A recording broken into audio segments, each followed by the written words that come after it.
We are going to compare the Galaxy S25 versus the iPhone 16 in a day in their life, both in terms of camera and also battery life. But we also have a carbon e-bikes called Fiido Carbon Air. We are going to go from Tulln to Vienna. It is around 40 kilometers. For people like Tanya that don't understand the metric system, that's exactly 200,000 bananas.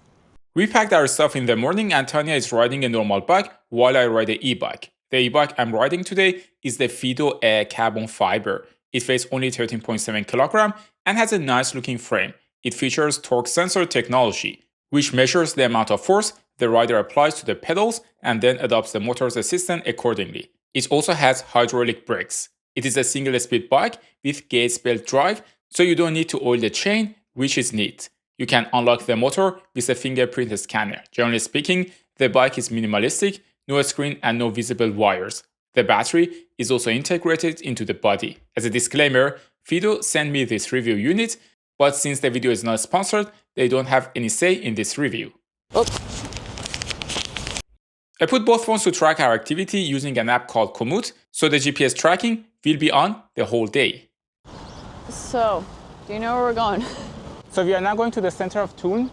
From Tulln to Vienna is around 40 kilometers, as I said. And also it is part of the Velo 6, I think. Oh yeah. That goes all the way from Passau to Turkey. That's pretty dope. Yeah. Bucket list item. The kids just came out of school. Wait, isn't it too early to be leaving school? Maybe they had a half day. I wonder if they do that in Austria. Oh, Musikmittelschule. Maybe we can ask them to play something for us. Great idea, Tanya, but we actually didn't ask the kids to play for us. Meanwhile, we shot another video in Tulln, and by the time we were finished, the Galaxy had 92% and the iPhone had 94% battery left. So now we're in the center of Tulln. We're gonna have a coffee and cake. What do you want to have, Tanya? I don't know.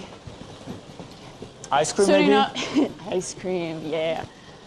It's really hot. Depends. I think it's already Do we have 18 degrees. Or a full? I don't think full. I think full is for the middle of the way. They got a cheese stand. Cheese stand? What's the cheese stand? Should we get some cheese? I don't know. Let's see. Unfortunately, we didn't get any cheese, only coffee and some to-go food.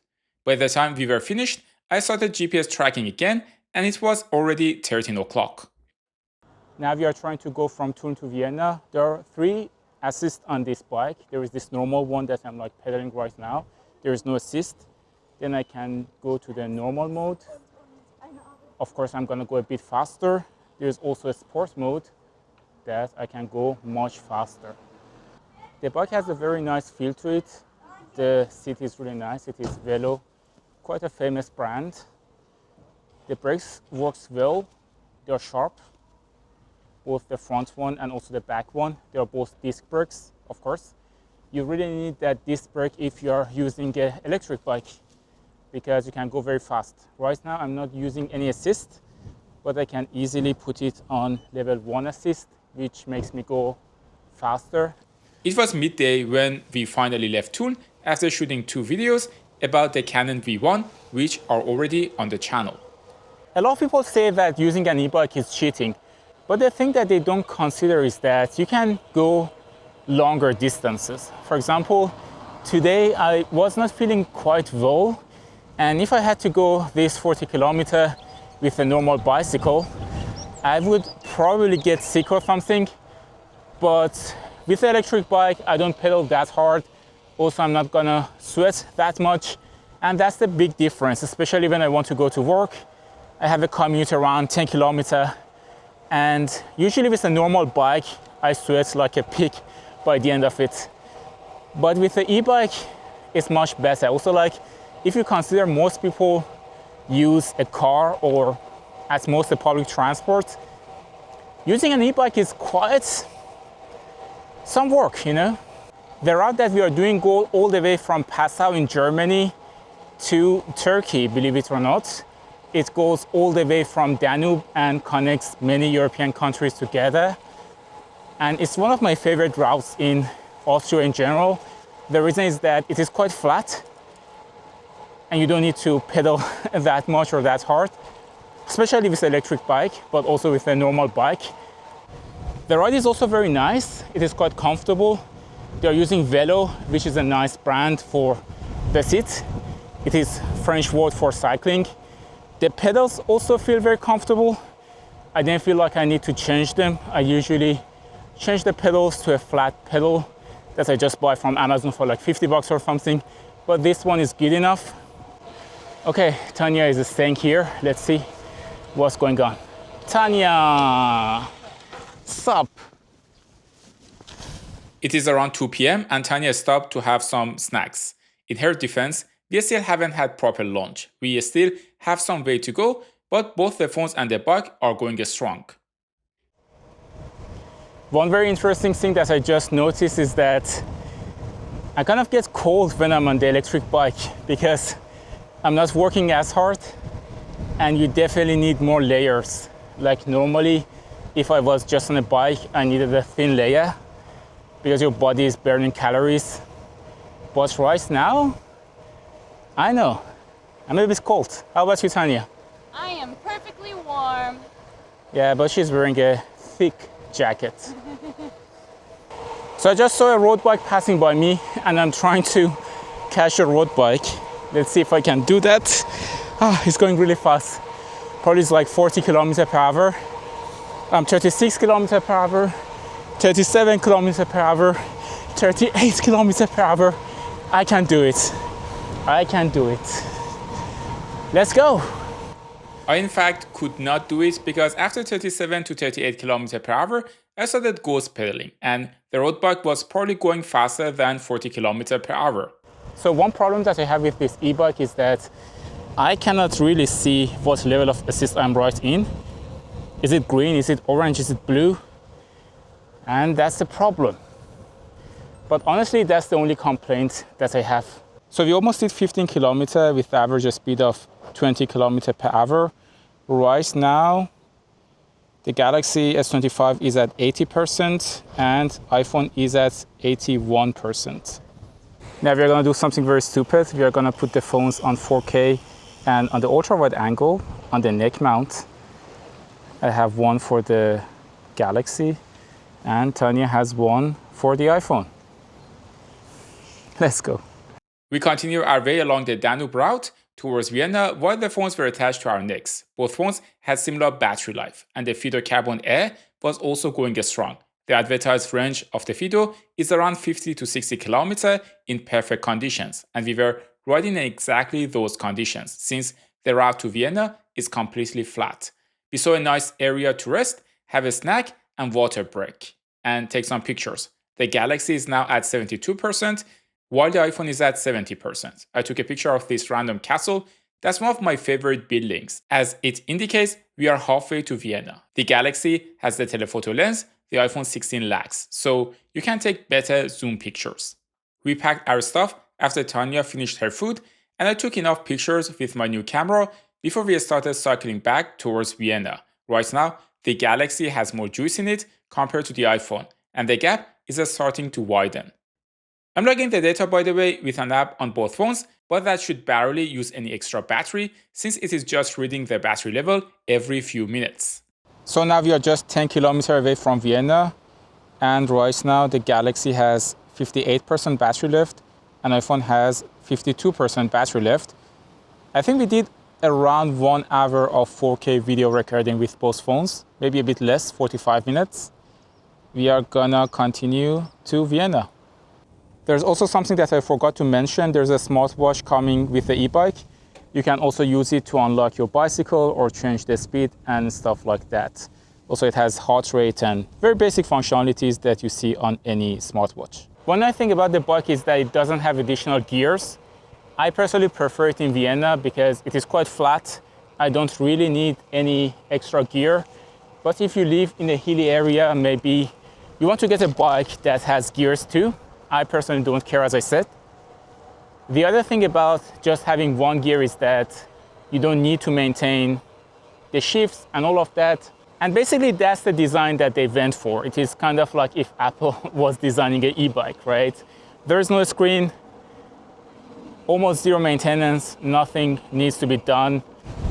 We are almost there. It was my favorite e-bike so far that I've tested. I had many, and honestly, with e-bikes, my advice is that don't go cheap on them. This one is right now 1,800. It's not on the expensive side when it comes to e-bikes, but it is also not cheap. So we officially entered Vienna.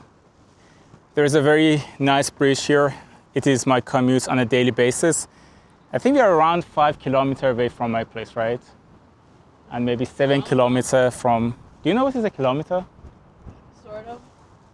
Tanya, in fact, doesn't know what a kilometer is, as in, she knows it is a unit of distance, but she has no perception of how long 1 kilometer actually is. As a side note, I know everyone keeps saying the iPhone is better for videography, but I dig the S25's color science more. For some reason, the iPhone 16 series makes everything too contrasty for my taste. This is Donau Insel in Vienna. It does look like some countryside jungle thingy, but it's actually going through the middle of the city. And that's what makes it very interesting. So we went in total around 30 kilometers right now, and the battery life of the bike is at 50%, which is quite nice. There's an app that you can see your battery life. It also connects to your smartwatch, and then you can see basically how many steps you took, what's your heart rate, and all of those information. Also, you can actually turn on the light of the bike using the app, but you can also just double tap and it turns on. The torch is quite strong. You can also turn it on by the watch or by the app on your phone. For the phones right now, we did, as you can see, 35 kilometers, 55% for the Galaxy, 49% for the iPhone. We are in the Japanese garden in Donau Insel, and the blossoms are awesome. Blossom awesome. Did you get the reference? No? Office. Awesome blossom. In the last few kilometers, I thought it would be a good idea to give the e-bike to Tanya to share her thoughts on it. The handlebars of this bike are fun and squishy. Wow, this is so much easier since I've been riding the normal bike the whole day. Now I don't have to put in any work. Feels nice. Of course, he gave me the e-bike when we're already in the center, so it's not very convenient to try to go fast because we constantly have to turn and stop. So I can't really let it loose, but it's okay. I feel much lighter and freer. Dang, Mo has basically been chilling the whole day on this bike, not breaking a sweat. It is super nice that this e-bike is light because you can just carry it upstairs without any elevator. Oh, and last thing, I hate that this e-bike doesn't have a kickstand. What is the point? Any bike that doesn't have a kickstand, automatic minus, like so inconvenient. In defense of Fiido, the reason some bikes, especially gravel bikes, don't have a kickstand is that they are safer, since you don't want the kickstand to accidentally come down when you are going downhill. Most of my bikes do not have a kickstand. All in all, the bike survived the 45 kilometer trip with some juice left. So the advertised 50 to 60 kilometer range on the flat surface is very accurate. Now, the Galaxy is at 49% and the iPhone is at 44%. We also shot a small music video with the phones. I thought it would be nice to play a part of it here.